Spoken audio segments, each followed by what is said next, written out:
Hello everybody out there in Evan's Easy Japanese Sylvania. This is Evan Rogers and I'm coming at you with a JLPT and 5 grammar video. Grammar. We need to know how the particles work with one another. How do our verbs end? Word order, common word orders at least, and all that sort of good stuff.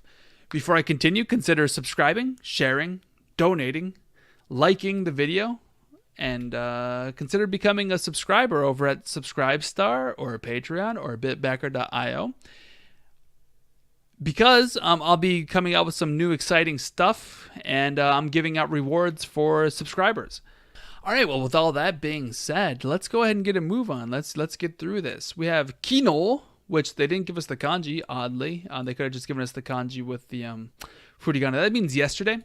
Super de. So at the supermarket, notice how the de particle here is most likely a place of action. I don't think many people use a supermarket to accomplish an action.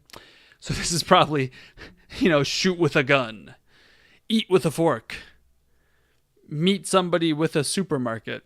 Doesn't quite make sense. By the way, the verb is aimashita. I should have read the sentence already, but it's aimashita, to have met somebody. So the meeting of somebody, the mashita form tells us that it is done. We met them and the meeting of them is done. The person that we met most likely, or maybe the subject, is Tanaka-san. There's really no other use of Tanaka-san in this sentence except to mean, one, he met somebody, or two, he is who we met. The fact that he does not come at the beginning of the sentence or somewhere near the front, he comes after this, to be quite frank, unimportant supermarket de, super de, because he doesn't come there, because he doesn't come before that, word order suggests that he is not the subject of the sentence. Japanese is very much an SOV language. It's hard to say that right without sounding like you're calling somebody a son of a bee. English is an SVO language, which means that we do our subject, I, followed by our verb, am, followed by our object or our complement, Evan. I am Evan. I am Evan. So Evan and I are the same.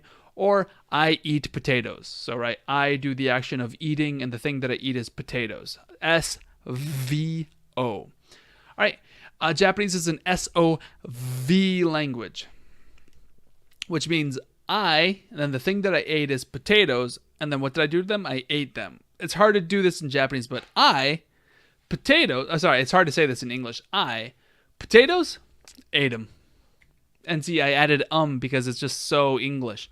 I, potatoes ate, is kind of how it, that's probably the best way to make it sound in English. I, potatoes ate. Doesn't make any sense really in English, but that's how it would work. So because there's no subject listed, we can assume the subject is the speaker, which is not mentioned. Let me go ahead and read what I can with this sentence, with this big blank there. Kino, super de Tanaka-san aimashita. Tanaka-san blank aimashita. Kino, super de Tanaka-san aimashita. All right, the question is, what goes here? The O particle. Now, see, in English, it very much sounds like the O particle would work. What did you meet?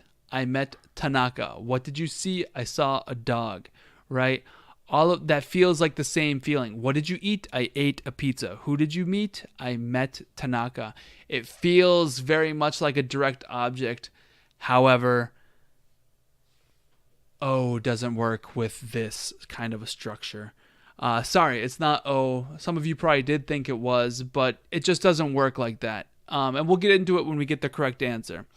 The no particle just straight up doesn't work. Number 2 is completely wrong. There's no noun after it, and this isn't the end of a sentence, and this isn't a structure where there'd be like a nounification happening.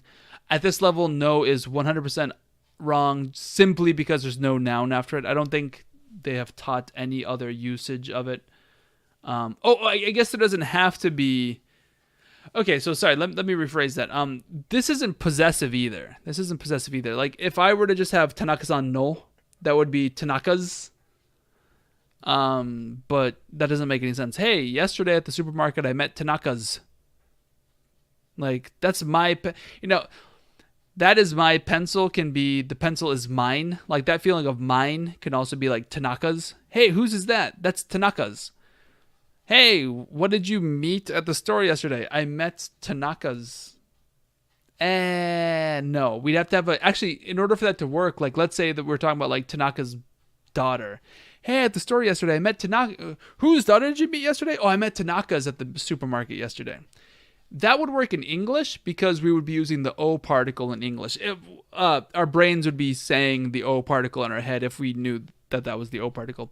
However, in Japanese, we would need the no and the and the particle to say to whom we met. That's a hint. To whom we met or with whom we met. So no by itself is not doable here, especially because it's almost certainly that we're not saying I met Tanaka's like daughter or something like that. Hey, whose daughter did you meet? I met Tanaka's.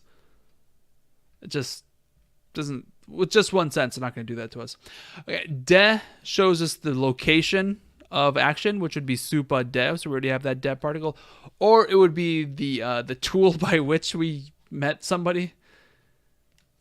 No, sorry, Tanaka-san's not like a fork, and he's not like a pencil. He's not like a car. He's not like I don't know, a hammer. If we wanted to say I met somebody through Tanaka's connection, we'd be using a different phrase / different set of particles. We're not getting into that right now because this is N5. So thus, process of elimination, the correct answer is for the knee. For knee. Sorry, it's not for knee. Sorry, the answer is knee, which happens to be number 4. Kino, supa de Tanaka-san ni aimashita. We could also use a toe particle here, in case you were thinking that needs to be a toe. Toe is very much the idea of with someone, together and with somebody with somebody. Like, I went to the store with my friend. Very much that feeling is the toe particle. While toe has the feeling of with them, ni has the feeling of they're kind of the other person. They're the indirect object, which doesn't quite make sense because in English it feels like it's the direct object. In situations like this, especially with a verb like aimashita, to meet somebody, the difference between toe and ni is negligible. However, if you think about it, toe would be I met with them and maybe we were happy. Like maybe it was pre-scheduled and you went to go meet with them and then you guys went shopping together. Whereas ni would feel a little bit more like you ran into them maybe. Maybe it's just like, oh, hey, Tanaka, what are you doing? That would be more of the ni particle versus the toe particle. Ni is used in many ways, and this is one of them. Many ways. This is the biggest particle that English speakers are going to have trouble with because it overruns so many different meanings in English. We'll get through a few of them here in this grammar test. And we ran into a few of them in the listening test. So go through and listen to those and you'll get a few ni particles. That being said, ni is mostly the other person in a sentence. And here it has that feeling of with or to another person. That being said, consider making a donation, consider subscribing, and consider in the future getting the kanji workbook that I'm going to be making. It's 125, all the JLPT N5 and all the first grade kanjis. So if you ever become a Japanese student, you ever get reincarnated as a Japanese first year student in elementary school, you'll know the kanji you need to know. That being said, hey, peace out, guys. Have yourselves a good, happy, jolly day. Peace out.